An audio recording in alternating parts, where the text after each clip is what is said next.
ಅಧಿಕಾರ ಹಸ್ತಾಂತರ ಸಿದ್ದರಾಮಯ್ಯ ಬಿಟ್ಟು ಹೋದ ಆ ಮುತ್ಸದ್ದಿತನ ಸಿದ್ದರಾಮಯ್ಯ ಮಾತ್ರ ಸರಿಸಾಟಿ.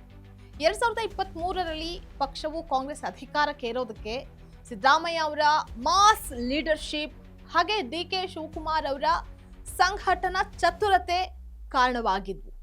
ಹೀಗಾಗಿ ಸಿದ್ದರಾಮಯ್ಯ ಅವರ ಬಳಿಕ ಡಿ.ಕೆ.ಶಿ ಅವರೇ ಮುಖ್ಯಮಂತ್ರಿ ಆಗ್ತಾರೆ ಅನ್ನುವಂತಹ ಚರ್ಚೆ ಆರಂಭದಿಂದಲೂ ಇತ್ತು.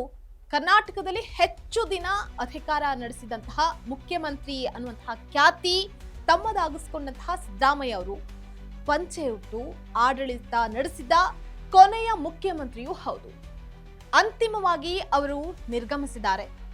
ಆದ್ರೆ ಅವರು ಮನ್ಸ್ ಮಾಡಿದ್ರೆ ಕುಮಾರಸ್ವಾಮಿ, ಯಡಿಯೂರಪ್ಪ ಅವರಂತೆ ಕುರ್ಚಿಗೆ ಅಂಟ್ಕೂರ್ಬಹುದಾಗಿತ್ತು. ಬಂಗಾರಪ್ಪ ಮತ್ತೆ ವೀರೇಂದ್ರ ಪಾಟೀಲ್ ಅವರಂತೆ ಹೈಕಮಾಂಡ್ಗೆ ಸವಾಲನ್ನ ಎಸೆಯಬಹುದಾಗಿತ್ತು. ಆದ್ರೆ ಇಂದಿನ ಮೌಲ್ಯರಹಿತ ರಾಜಕಾರಣದ ಯುಗದಲ್ಲಿಯೂ ಕೂಡ ಸಿದ್ದರಾಮಯ್ಯ ತೋರಿದಂತಹ ಬದ್ಧತೆ ಮಾತ್ರ ಅಮೋಘವಾದುದು. All the best Siddaramaiah. ಇದು ಫೋಕಸ್ ಟಿವಿ ಡಿಜಿಟಲ್ ಕಂಟೆಂಟ್. ನಾನು ನಿಶ್ಚಿತ.